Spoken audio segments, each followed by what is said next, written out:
Hello YouTube fans, here again. And I figure why not do this one, as I'm talking about the Woody Allen films, why not this one? Wanted Dead or Alive. Come out roughly the same year as when he did The Itcher, 86, and what can I say about it? Then again, Woody Allen shows his acting science. Because in this one, I'd say it's more of a thriller than an action film. And Woody Allen plays a bounty hunter. That's right, he plays a bounty hunter. And I'm not talking about titters or any of that.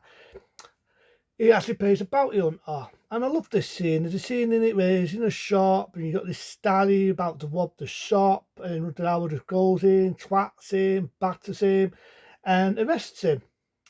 Just that he wanted dead or alive. And I do actually like the look of Woody Allen in this. I love the leather jacket, the leather trousers, his hair's blown back. I just love the way Woody Allen looks in this. I mean, this to me, Woody Allen looks his best. He looks his best.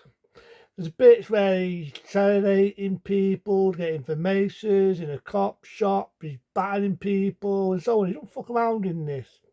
He don't fuck around. And what else I like about this is the villain. Played by Tiss, the band Tiss. Funny enough, before this, appeared as a villain in the film Harry Food. That being Runaway. In this, he plays a terrorist. He has a terrorist gang, and he really does play an unspeakable character. What I mean by that, there's a bit where he's in the cinema, and this was often the time when First Blood Part 2, Wambo, come out. Because this little lad with his family getting all excited to see Rambo, First Blood Part 2, what he's saying in the cinema and everything, and he pranks a bomb.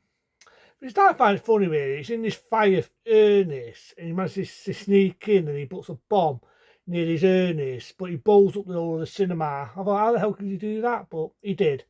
And he blows up the cinema.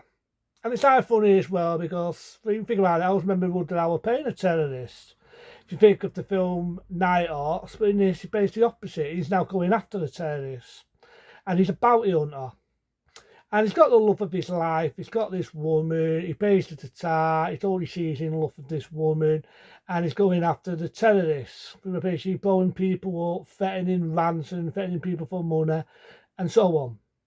The whole way through the film, yeah, Woody Allen roughs a few people up and he batters a few people, but he's not really as violent as you think to nearly at the end of the film. And you can see why. You can see why, because he's got the love of his life and the terrorists are on to him. And they set a bomb one time, one place, get it right again, one time, one place. His woman's on this ship and the ship blows up with his woman. So it's quite sad really because Woody Allen uses the love of his life. But it makes him more nasty now. It makes him want to get these people. He wants to seek revenge. And yeah, he works for the cop force. He works for cops to get stung what cops won't touch. So he goes after the terrorists.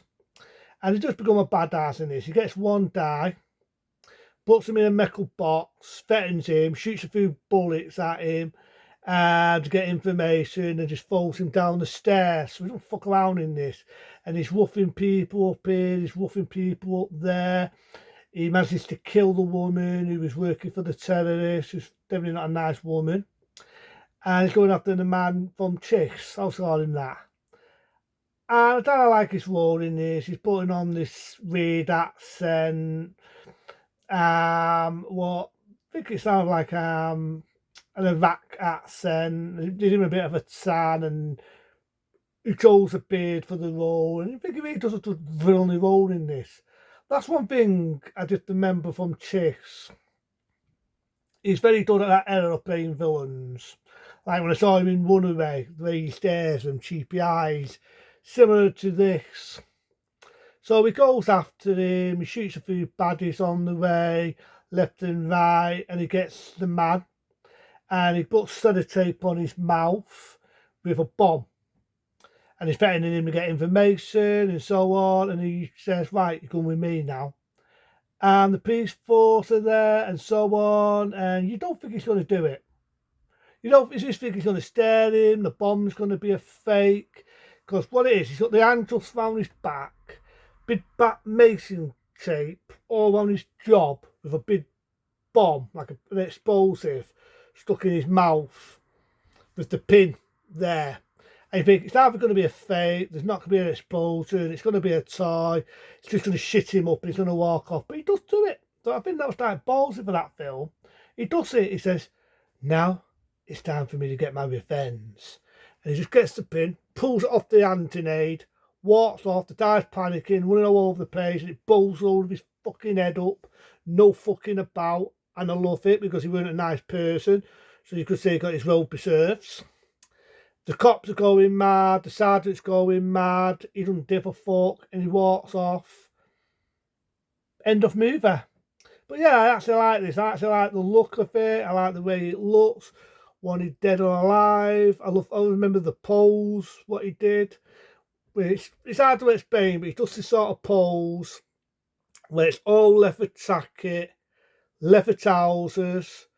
He's got a big done, dock off done. To me, Woody Harrelson just looks a total badass. And I always wonder, right? I always wonder whether that inspired him to use the same look a couple of years later, because there was a science fiction film he did. I'm trying to think of the name of it. Split Second. I've got it. I love the film. In Split Second, he's the same character. I swear to God, he's the same character.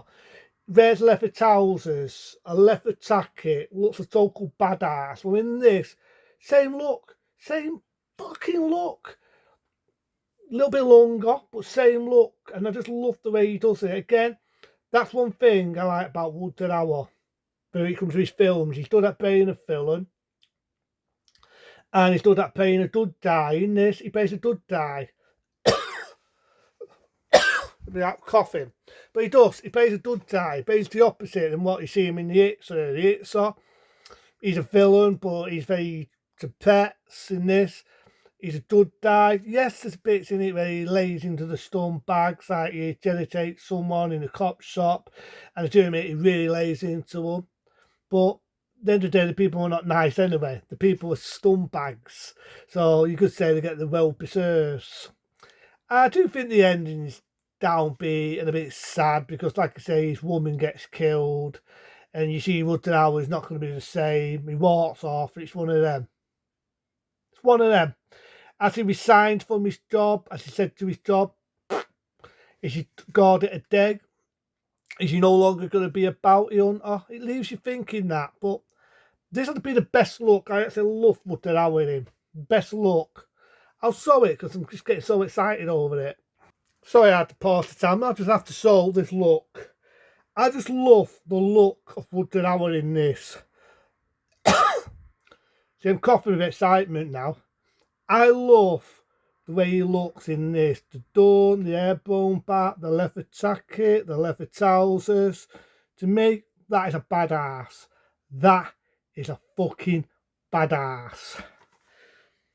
Just love the way he looks there, love the way he gets the cherries, love the way he gets the stone bags. I can't see it that good. But yeah, good film. When he's dead or alive, a good performance again by Woody Harrelson. Love the way he looks. I could definitely see why a couple of years later when he did Split Second, he went back with that same similar look. A good film. So for that, I'll give it a 3-star rating. But into them, be smart, be safe. See you later.